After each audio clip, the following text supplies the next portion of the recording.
Recent terror attack in Boulder, Colorado, has underscored the extreme dangers posed to our country by the entry of foreign nationals who are not properly vetted, as well as those who come here as temporary visitors and overstay their visas. We don't want them.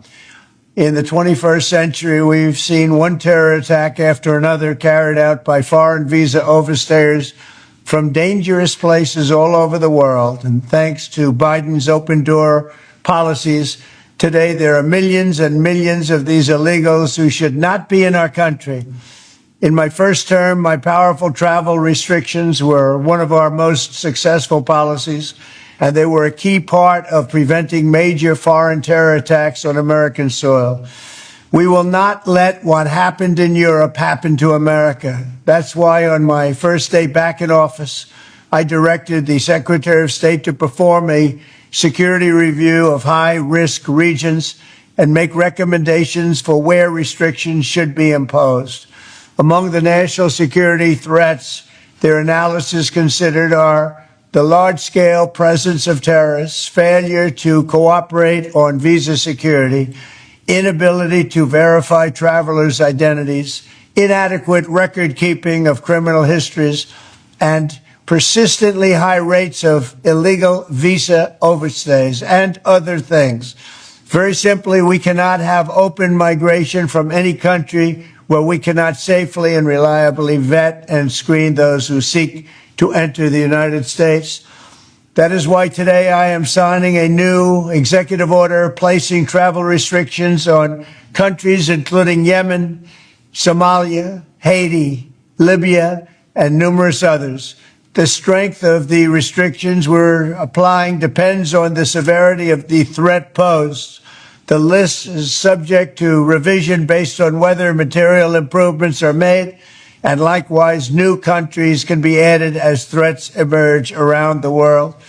But we will not allow people to enter our country who wish to do us harm, and nothing will stop us from keeping America safe. Thank you very much. So another very interesting executive order by the United States President Donald Trump. Let's tell you what's going on. Trump announces travel ban and restriction on 19 countries set to go into effect come Monday.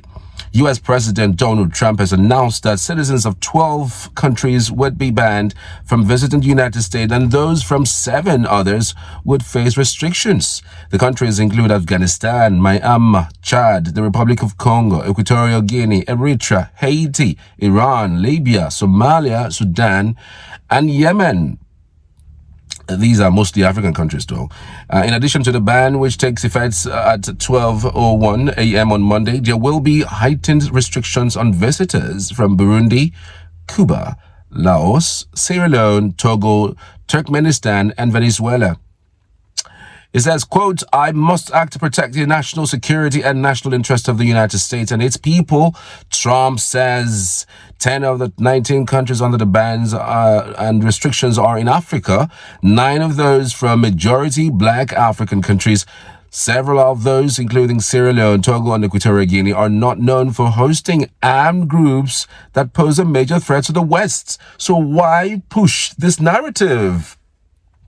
Now, beyond this, the list results from a January 20 executive order Trump issued requiring the Department of State and Homeland Security and the Director of National Intelligence to comply or to compile a report on hostile attitudes towards the U.S. and whether entry from certain countries represented a national security risk.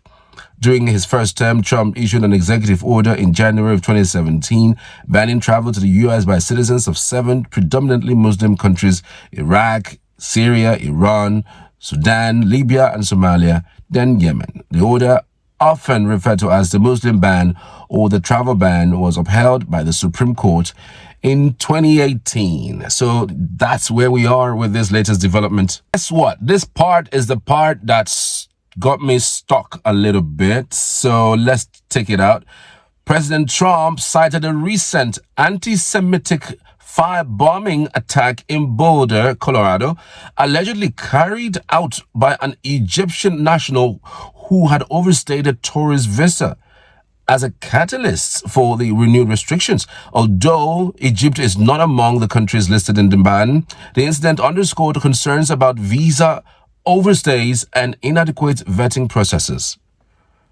So this is about anti-Semitism, and the nationality of the country that perpetuated this is not even mentioned in the restriction. Doesn't make any sense.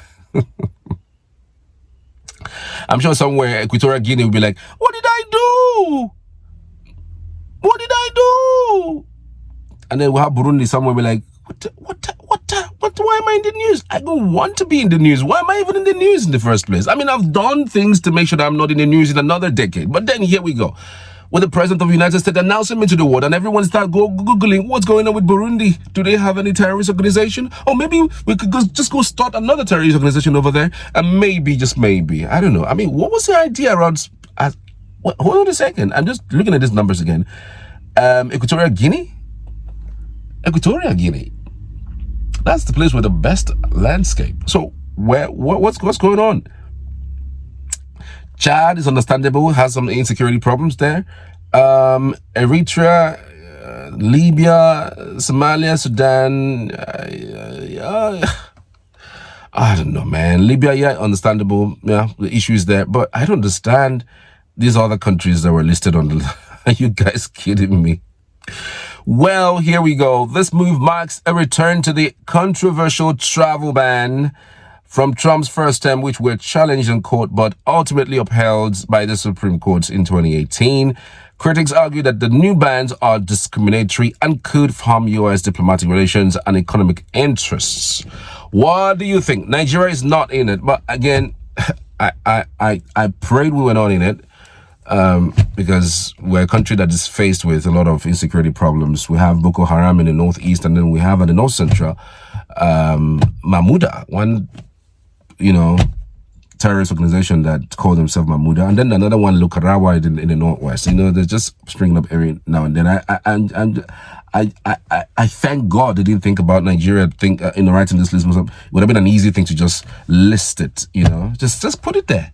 Just put it there, because Equatorial Guinea, I'm wondering what's going on with the Equatorial Guinea. And by the way, I checked out the list of anti-Semitic, anti-Semitic attacks and the people who perpetuated them and the location of their perpetuation. And it's not African. Anti-Semitism is not even an African thing.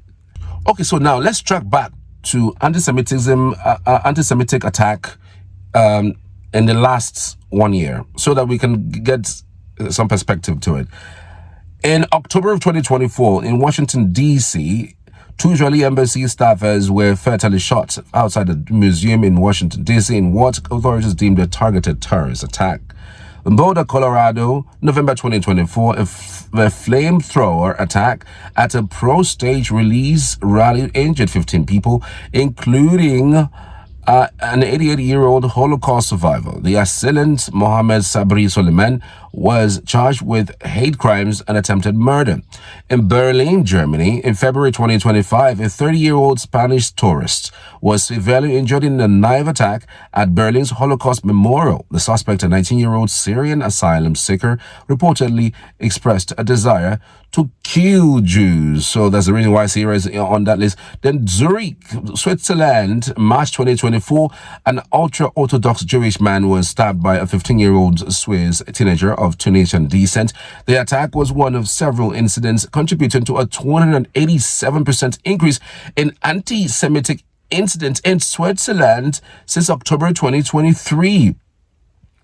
And ruined France in May 2024. A synagogue was set on fire by an Algerian man who threw a petrol bomb through a window. The arsonist, armed with a knife, was shot by police after threatening officers.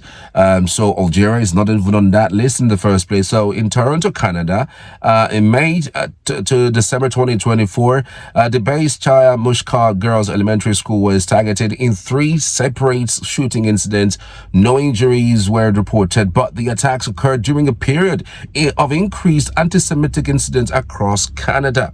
Amsterdam, Netherlands, in November 2024, violence erupted around the UEFA Europa League match between Maccabi Tel Aviv and AFC Ajax. Israeli fans were ambushed and assaulted, with 7 people hospitalized. The attacks were condemned as anti-Semitic by Dutch officials. And so in Paris, in France, January 2025, at least 10 Jewish homes, businesses, and a synagogue were vandalized with anti-Semitic symbols, including swastikas and slogans praising Hitler. And so, Yonkers, New York, a Jewish barber was attacked and repeatedly stabbed by an individual who said, "I want to kill you Jews." And then Greenwich, Connecticut, USA, November 2024, a Jewish middle school student was punched in the face by a peer who said, "I had to punch you because you are a Jew." So if you go by the list of people who have been doing these attacks on Israelis or anti-Semitic involvement, they are largely not even Africans. So what is the idea of pushing African countries more on the list of anti-Semitic attacks? Anybody explain to me? And now I'm seeking information from you, not the other way around. I don't know. Let me in on it. I'd love to hear from you.